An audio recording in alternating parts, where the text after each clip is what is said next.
We are tonight's entertainment. You can't handle the truth. The fire rises. Pizza time. You're a wizard, Harry. So it begins. You know how much I sacrifice? You think that's air you're breathing? Groovy. I don't have friends. I got family. We are Sex Bomb! 1, 2,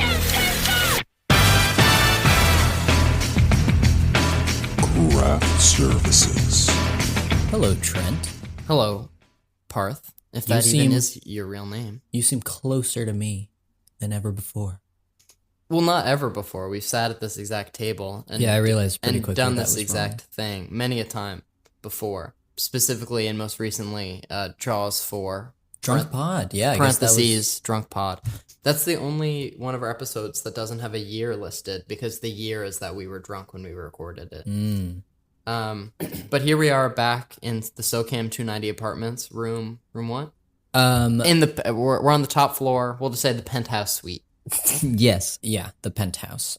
But today, happy Halloween, Trent, as of recording. We've featured many Halloween themed episodes over the years, but for scheduling and fun reasons, I feel like this is the first time we've ever recorded on Halloween. We've ever been required to. I think last year we released an episode on Halloween. That was our ending. Well, it must have been because last Halloween was a Sunday. Yeah, I guess so.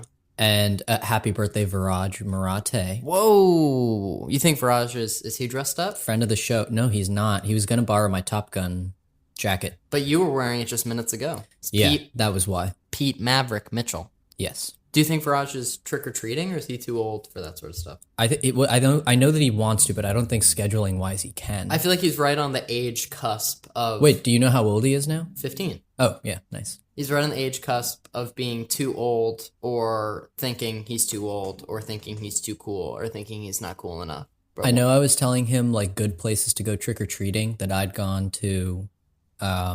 you want to know the place? Sure. Chindia. Ooh, Doesn't that sound tell. It sounds like you can say that, but I can't. Yeah. Basically, a lot of Chinese and Indian American kids will live there in Bridgewater. Although I don't think it's in Bridgewater, technically. But Bridgewater kids go there. Or live there. Is that the name of a neighborhood? Or no, it's colloquially known known as Chindia. It's not... Its legal name is not Chindia. But anyways, I was saying that... is it just a sector of Bridgewater, your hometown? Yes, but I'm not sure if like Chindia is technically on the outskirts of Bridgewater.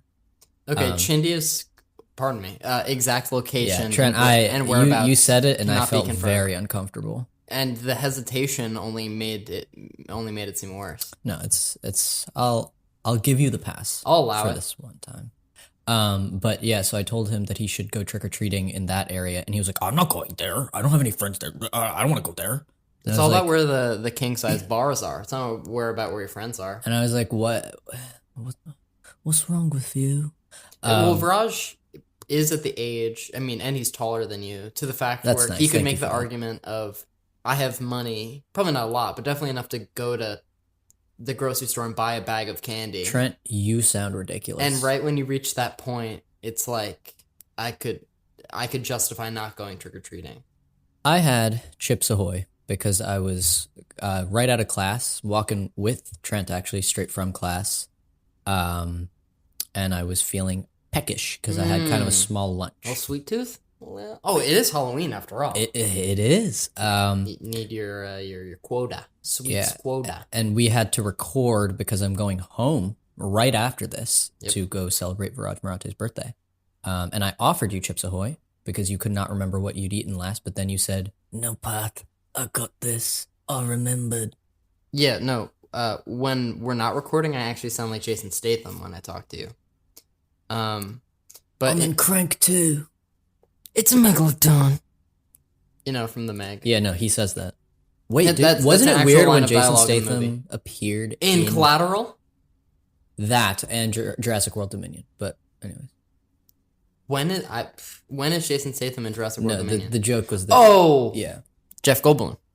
Yeah. But he is in Collateral. He is in Collateral. I thought that's where this was going. No.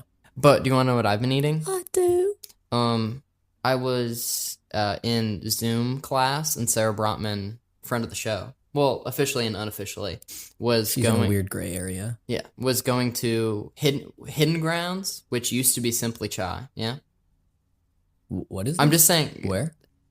on Ham. I'm just saying streets now, but on Easton, there's a coffee shop used to be called Simply Chai. Oh yeah. And then yeah. it was reabsorbed by Hidden Grounds, which was the parent company that it broke free from. And now it's a sad story because it's been retaken over.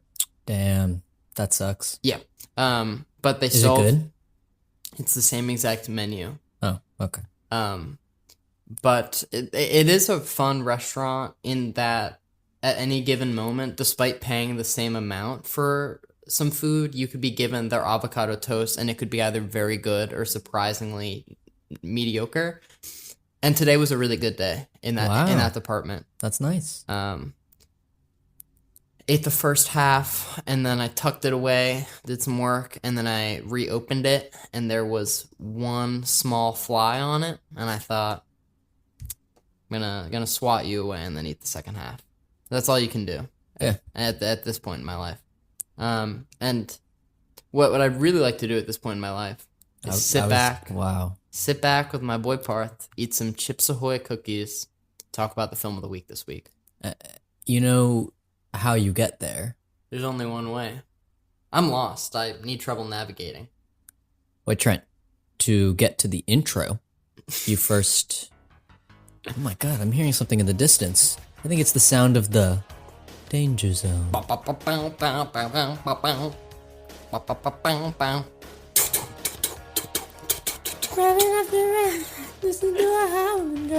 I apologize to anyone who listens to more than one episode of our show because we just Because now it's just in every episode. because we just repeat the same jokes. Oh, but this is the first episode of Cruisapalooza. Oh wow! So for the first time, maybe ever, it's motivated. Us doing this actually makes some sort of sense All right, within we're the at craft minute 8 services of recording. So diegesis. cue the intro.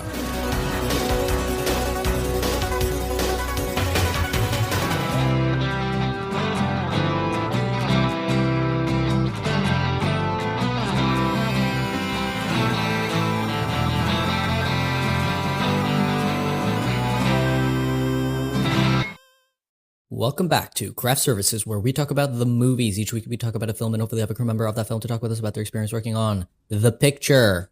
Trent, now that I have you here in my grasp, Yep. I'm reaching over. Parth and I are doing like an ET touch with our index fingers touching in the middle of his dining room table. It's pretty magical. But this week we are talking about one of your guys. One of my guys. Yeah.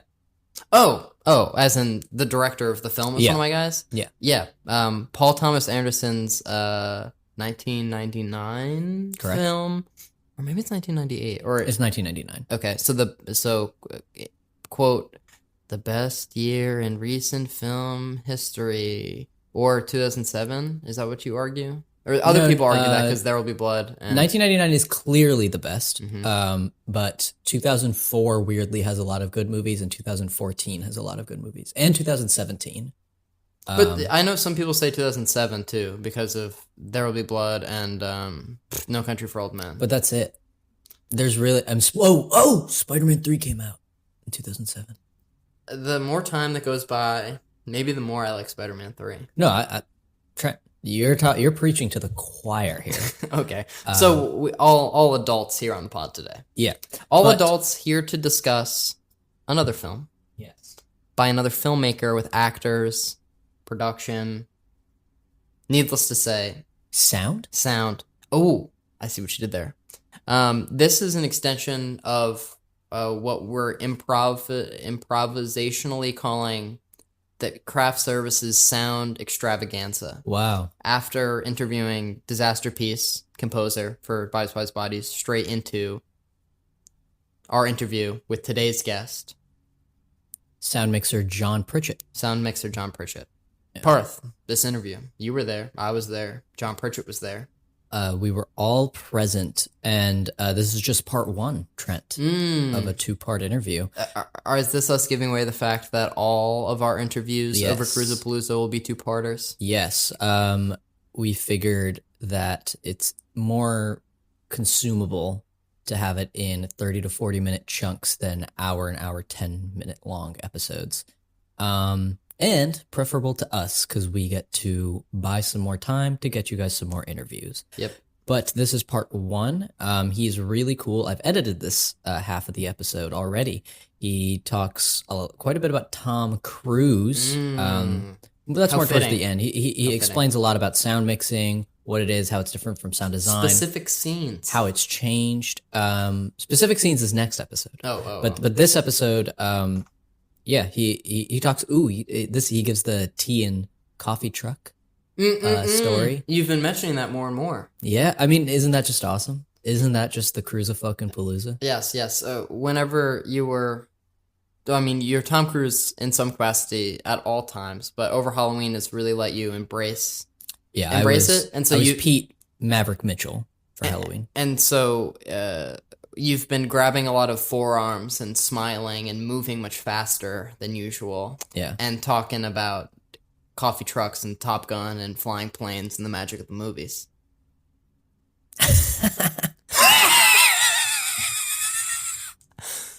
It's like the driest, deepest throat noise then. Oh, we're talking about sound mixer John Pritchett. And I think talking it's time about we him, just talking with him. I think it's time we just cut to the interview. I'd say it's about time. It's interview o'clock. Sorry, just let me check my watch. Oh, look at that. Yeah, no, it 5 minutes ago it was 5:35, but right about now, interview o'clock. Cue the interview.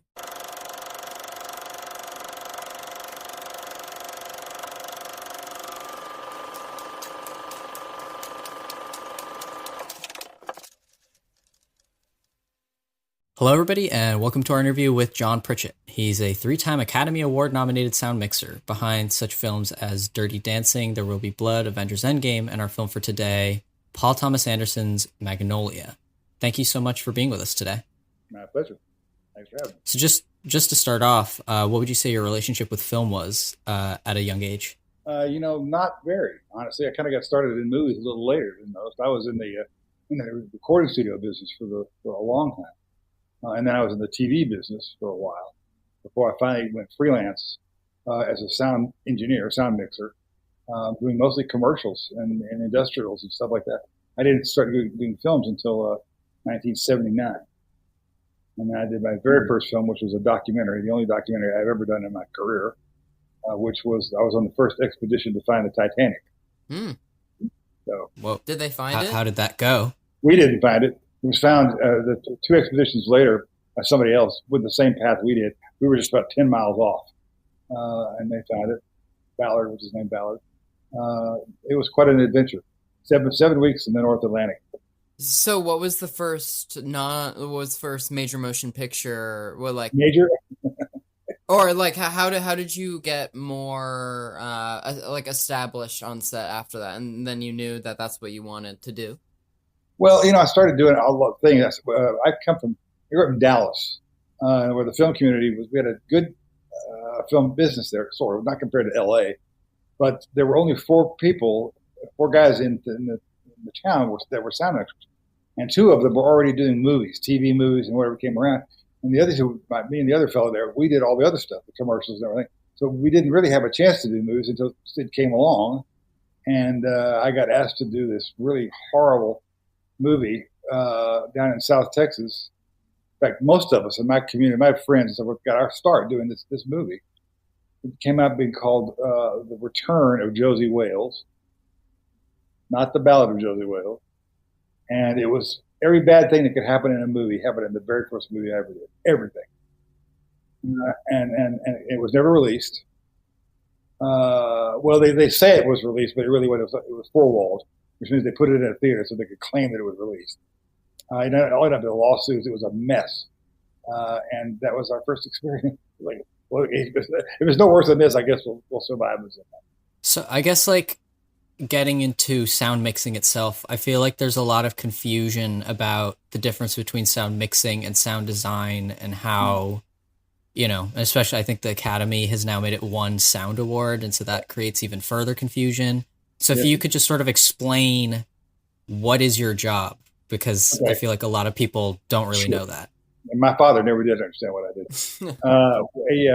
I'm a location sound mixer for the music for the movie industry, which means that I go on location where everything is done in the field during the shooting of the movie. That's what I do. I do all that sound, dialogue, sound effects, music, everything that happens in the field that falls on me and my department. And then our work goes into the hands of post production, sound editorial, sound effects, all added dialogue, ADR, all kinds of that. That happens after I'm already off the movie. So I start it, they finish it. I'm sure there's someone dedicated to holding the boom pole. So I'm sure, are you like watching like the levels, or how are you overseeing all of this? What do I actually do? Yeah. Well, I have a mixer Mhm. or two, and I have all the microphones that come to me. The mixer, one of the microphones, at least one, is always the boom microphone, which I have a boom operator who operates that. And then if they're wireless microphones, they all come into the mixer. And I make a mix. But then it also gets all totally separated into ISO tracks of all those different microphones that are there. Now that's something that's I'm back when I started doing this. That wasn't how it worked. I had a mono recorder, and I made the mix of all the microphones, and then post production would have to adjust and fix things if there was a problem. But our mix was the mix. I don't do it anymore because I just retired, but I still made the mix. Sometimes it'd be just for dailies. Sometimes it'd be just so that the editor knows what's actually there to choose from before they go back and start using the ISO track.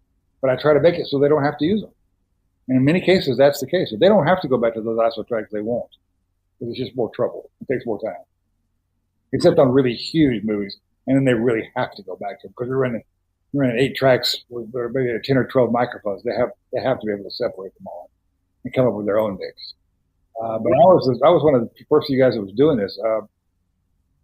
The guy who really opened my career up was a late director named Robert Altman. And Robert Altman did the most famous movies ever. And I did a bunch of movies with him over the years. But he was the one at the time that was doing this multi-track thing. Nobody else was doing it. And so when I was like the third mixer of his, I took it over. I bought some of their equipment and started doing that the way he wanted it done. But he was the only person that wanted it done that. After that, I literally got jobs because I had his name on my resume. Did you see the movie? Well, it didn't matter. They didn't care. They just wanted to know that I had Robert Altman's name on my resume. And it just went from there. Well, now it mushroomed after that into what actually most sound mixers I really don't like, because you don't feel like you're sound mixing, you're sound gathering, which is not the same thing. I still make a mix, something they can actually listen to in dailies and see what's there. But that's me and the old style guys. Is there more or less crossover than you would think in manipulating audio in the music world and manipulating audio in the movie world? Well, it's just a different thing. I mean, I learned to mix in the recording studio. That's my start. I'm doing music. So I was making mixes all the time, constantly during the day, making mixes for the producer and everybody to hear, et cetera. That's the kind of the world that I came from. I was surprised when I got into the movie industry how few people who were sound mixers had no experience in that at all. And when it suddenly became the world of digital, they really struggled because it's a big difference between analog and digital. And a lot of guys really struggled with it for a while, having real problems adapting to that change. I didn't, because I'd been doing it already. When did that change? Like what year? Year-wise, yeah. Maybe 85. Okay. Maybe. I can't remember exactly. But before that, I was doing everything just mono, quarter-inch, analog. I still have that recorder that I recorded Dirty Dancing on. I still have it sitting in my office. I mean, that's a famous, yeah, you should. So like how early into a film's production are you hired? And late, sort of become usually. a part? Yeah, it depends on the production. If it's super complicated, then I'm hired, maybe a month early, but I don't go on staff until maybe 2 weeks before. There's a lot of prep to be done. But most movies are not that way. Most movies are much simpler than that. Yeah, there's multi-track stuff that happens, but it's not on an order of Avengers. It's like I just did this movie. The last movie I did, of any note, was News of the World. This Tom Hanks movie that we did it pretty basically. Not many tracks, maybe 1 or 2 tracks. Always on the move. Rough terrain, hard job for everybody. But it was kind of back to basics. So it varies. It really depends on the job and who's how complicated they want it to be. What does pre-production in the sound department look like or sound like? You know? Well, that's changed as well. Back in the day, I would go out on all the location scouts to see the locations, to see what problems we were going to encounter, and have some input as to what we might have to do to treat that room or that place for the sound, for the echo and everything, or find out what the train schedule was so we could shoot near the railroad tracks, all kinds of stuff like that. I was involved in that. But over the years, that kind of went away because their times wouldn't allow, and budgets sometimes don't allow for that. But the location managers and I got to be really close. So I could talk to the location manager who was out there doing it, and he would tell me what's going on, and then I would make my comments if I had any. But I also would know kind of what's coming up, and that was important to me anyway. But the other one is literally as a matter of budget. On smaller films, if they can get away with not taking the sound mixer on location scouts, they're happy about that. They want to take as few people as they can. Because those location scouts become very tedious and time-consuming and all that kind of stuff. So, in answer to your question, I think my involvement in pre-production in the past, I'd say 10 years, was a lot less than it was earlier. So Trent and I both go to film school, and I had a professor who basically said that like on-set sound recording has sort of exponentiated with the amount of stuff that you're getting. And I kind of was just wondering, like, do you, because you're getting so much more, you're getting like 8 tracks or something. Do you think that, or you're having to deal with that, I guess, like, is that actually more helpful? Like, is it 8 times more helpful to have as much, or do you think that sometimes people get lost in that? It's easy to make it overcomplicated. And the fact is that most of the sound mixers that I know of today are very tech heavy. You know, that's exploded a lot. Bigger, more equipment, more microphones, more this, more that. And so, I mean, in the end, I was carrying 3,500 pounds of equipment on every job. And a lot of these guys are doing more than that now. You customize sound cards and even customized equipment. It became, well, for me, it became less and less fun because it was too much. It was just tech. And basically my world was not about that. I'm more about trying to relate to the actors and understand what the director wants, and and take care to protect the editor, because that's what I've always done, is protected the editor, making sure that they don't get screwed by something I do or didn't do. So that answers that, I think. So transitioning into our movie of the week, Magnolia, that you've worked with Paul Thomas Anderson several times, but Magnolia was the first time, and we were wondering how'd you get on the project? How were you introduced? Well, he'd been trying to hire me for a while. I didn't know who he was, but he was a big fan of Robert Altman's. In fact, he became Robert Altman's standby director on a few things toward the end of his career, because he was uninsurable. His health was so bad. So Paul would go and he would be there with him in case. But Paul liked the way Altman did what he did. He liked all the actors. And so he would try to hire the actors and the crew, whoever we could get. So he tried to hire me for Hard Eight, which was his first movie. And I didn't know him, he didn't know me, and so forth, and I didn't even know it was coming up. Then they tried to hire me for Boogie Nights. And the editor, who was a really good friend, she said, you may not want to do this. I'm like, why? I didn't ready to read the script, so I didn't really know what I was getting into. I wish I'd done it. I left everybody in that. I know all those people, and it would have been great. So the third time is the charm, got me to do Magnolia, and that was a super incredibly challenging movie. Yeah, because the way we did it is we're also shooting a music video at the same time we're doing the movie, and then there's that song that plays throughout the music, which is kind of part of the music video. It was weirder than I'd ever done, and it was, in that sense, it was quite enjoyable, because Paul is one of those directors you wish they were all like him, because he speaks to actors. He knows how to talk to actors. He's not an actor, but he got that grew with him. They just, they understand each other.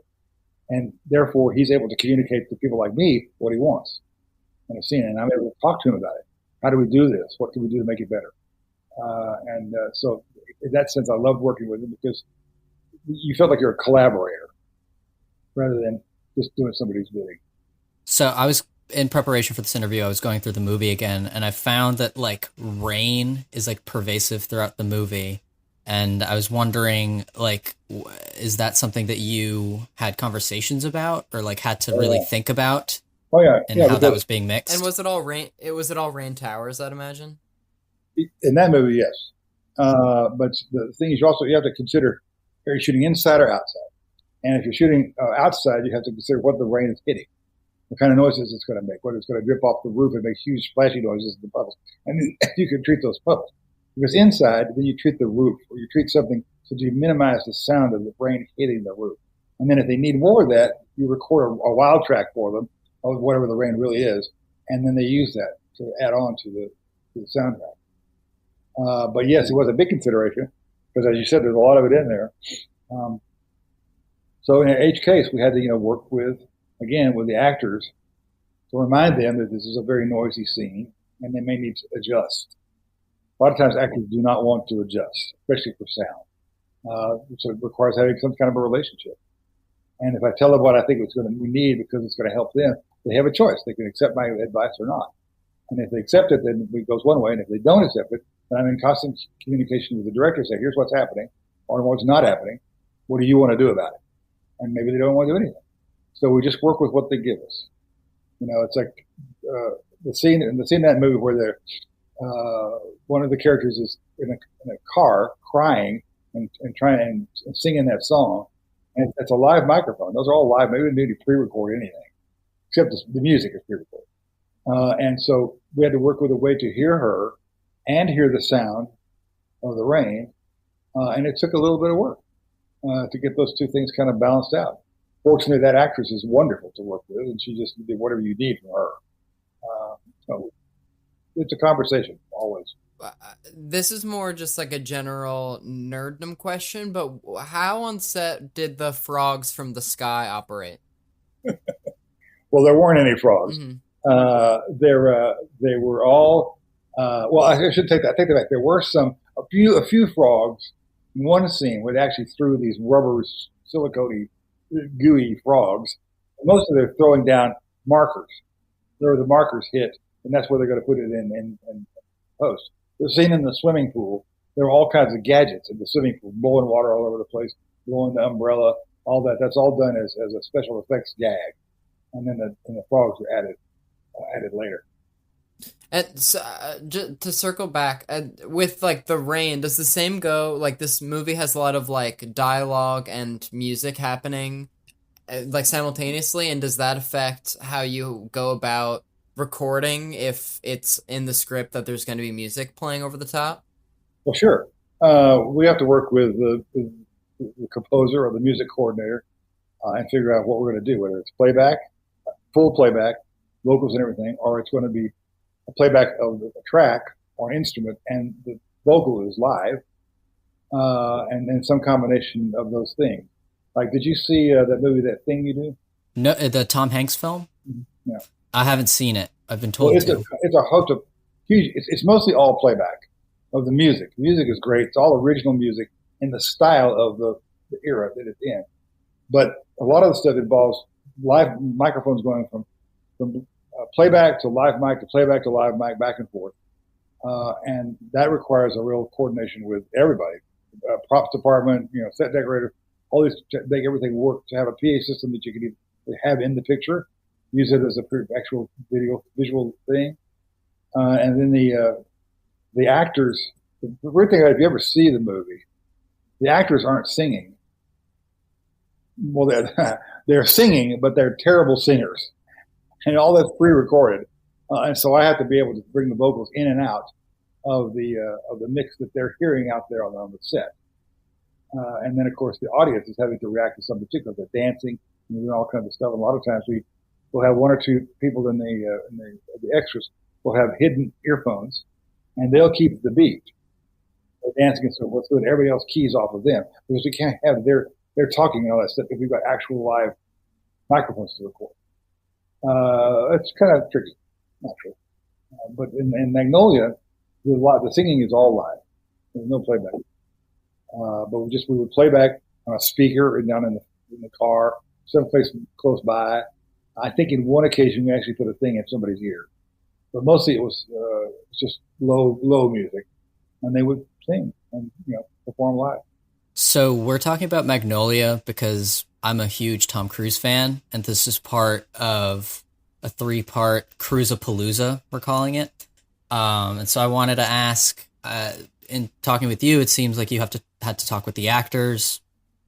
Like, what was Tom Cruise like? Tom is one of those. Tom is a dream to work with. I mean, he's so sharp and he's so indefatigable. I mean, on some of the scenes in there, in the scene when he's talking, when he's doing the video thing, he's doing a video. I would say we did 60 takes in a row, nonstop. Never complained, nothing. Like some actors get really nasty about stuff like that. He was just right on target the whole time. Very generous to the crew. Just a really great guy to work with. You have to ignore some things about him if he starts talking religion. But was he talking about that on set, or was it just like in general? Okay. No. I mean, you just have to know that if he does, you just have to walk away. But he doesn't really. I mean, he's very cognizant of all that sort of stuff. I loved working with him. Okay. And we shot a month of nights on that thing. He bought a coffee and tea truck every night for the crew. Just little things like that. And you said that you shot that thing, the videotape, for 60 takes. Was that like the way PTA was shooting? Like, was that like a common thing, or was something going? Well, because it was video, there was no reason to stop and reload. Okay. Because Paul shoots on film primarily. Right. A lot of that show was shot on film, but all that video stuff was all shot video. It was all shot, the game show. That was all. They basically set up an entire video operation and a film operation. We shot simultaneously. So we shot it, like a film and like a regular TV show. All live cameras, all that stuff was live. But that was unusual. As I said, Paul he really works in film. And are there, I mean, you spoke about the scene where I think it's Julianne Moore was in the car. But are there any particular scenes where like this was a challenge and you look at the final film and you're like, wow, I'm really proud of how that all got put together? That you can remember. I know it was a while back at this point. Well, the game show was very challenging. Actually, the opening scene in that movie was really challenging. That's a long. No, the Steadicam shot. When the boy and his father come in for the game show, that game show, what kids know or whatever it is. What do kids know? I think. What do kids know? We shot that at CBS Studios in LA, and it started out in the rain, out in the parking lot. And we followed him inside the building and down a long hallway. And these guys were talking in the hallway. And at some point they split up. And the boy goes with the girl into the green room. And the father goes the other direction and meets him somewhere else. And then we follow the camera. And then we come back around and we go outside again, out of the green room and out to an elevator. And they get on the elevator and they're talking the whole way. And then they go up in the elevator to another floor. And they get out of that and they're still talking and go into an office. And that was a booger. I mean, that was like, so hard because radio waves don't work well in buildings like that. So that was a challenge to begin with. Using wireless microphone was very difficult. But we were actually all the Steadicam shots were like that. The game show one. There's a shot in the game show where they come from the dressing room out onto the stage where they're setting up for the game show. We did so many takes of that. We went through 3 Steadicam operators that day. It just wore out. They just couldn't do it anymore because it's all upstairs and all kinds of stuff. So it was physically very challenging. So he likes stuff like that. He likes that because he likes so much of Altman's stuff. Have you ever seen the opening shot? Did you ever see the movie The Player? Oh wait, I think they showed it's a very long take, like going through a bunch of buildings, and it's like Hollywood people talking. Am I crazy? Yeah, I know the show you're talking about. That was at the time, and for the longest time, the longest opening scene of any movie ever. It was 11 minutes because that's how long a film roll was. and we shot it. And you can see it if you ever go see a. You worked on that movie? Yeah. It's the guy from Shawshank Redemption. What's his name? Tim Robbins. Yeah. Yeah, that was quite an experience, that show, So for sure. this is probably a simple. When you're doing a really long take like that, do you have a boom operator like running behind the operation, or is it lavalier mics? It's all of the above. I mean, we plant microphones sometimes. Sometimes it's one boom, sometimes it's two. It just depends. Every scene has its own requirements. That particular opening scene, we end up using 15 wireless microphones. And so are you like planting microphones where like key pieces of dialogue or something are going to be delivered?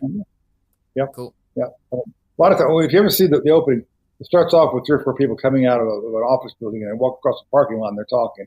And then they pass by some other people coming the other direction and they're talking. So we go with them.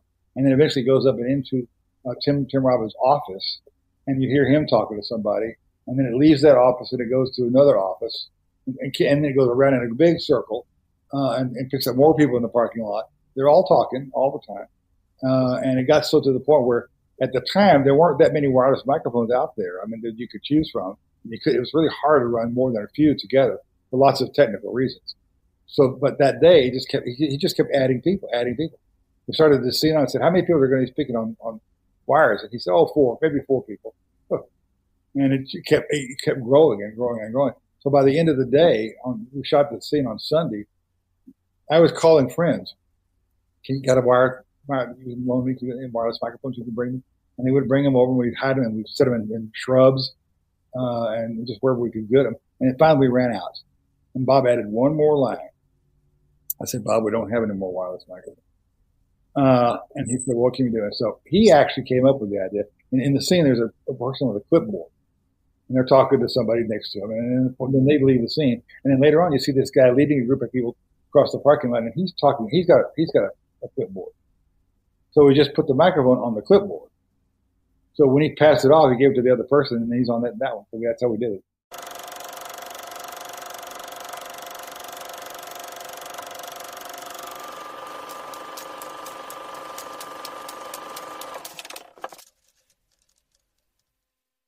Wow, Trent. What an interview. And to think it's only part 1. Yeah. Thanks again to John Pritchett so much for talking with us. Next week he's got some cool stories from other sets he's been on. Talks about Avengers Endgame. Talks a little Terrence Malick. A little bit of everything. Yeah, a little bit of everything. It's almost like when you come home from trick or treating on Halloween night, you pour out your candy bag. Yeah, got these references are going to be so stale by the time. Isn't that so sad? You're on fire. Well, yeah. I was complimenting you on your use of stale as in terms of candy rather than I was reacting. I think these comments are timeless. Oh, okay. But, Parth, more of a... You know what's getting stale? Us talking? This episode. Okay, you're not wrong. But before we go, Parth, it's Halloween night. You're in like 6th grade. You're trick-or-treating with your friends. You knock on the door, ring the doorbell. Someone opens it. They extend candy bowl. You look inside. What are you reaching for? I do love Kit Kat. I do like Sour Patch Kids. And I think a sleeper hit. I've been seeing this on TikTok a lot about sleeper builds of men that are muscular but don't look like they're muscular when they're wearing clothes. And I feel like the Crunch bar for me is like a sleeper hit of candy bars.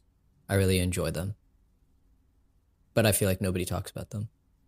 Bunch of Crunch might be my favorite all-time movie snack. I love Bunch of Crunch for movie. I'm not kidding. Why are you looking at me like this? Oh, it's because you seem so enthusiastic that I thought it was artificial and that you were just no, Trent. It's playing... just because I'm Tom Cruise now. Oh.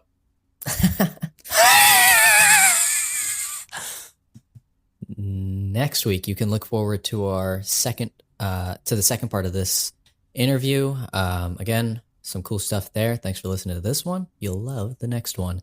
And the week after that, we'll do our discussion, and that'll be that for Magnolia.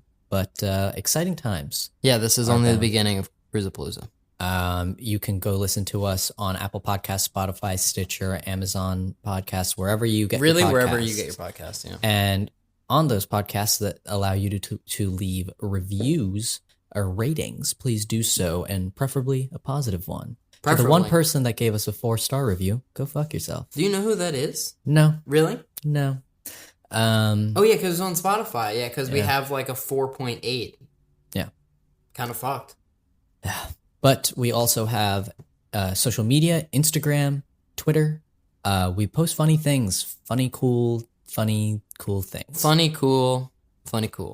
And you can go check us out there. Other than that, I think we're good to go. Trent, you have office hours to go to. You have, I would say, a train to catch, but is it a train to catch? I think I'm taking an Uber. Parth, close enough that it only costs like $20 or something. Parth, you have an Uber. You have a car to catch. Yeah. Go. Is that you? Yeah, I don't know if the mic caught it, but there was a sound. Honk honk. Honking. Parth, car's outside. Whoa! Beep, all right. beep. Wait, I'll add a honk sound. Beep, beep. No, you don't have to. Oh, true. All right. Bye, guys.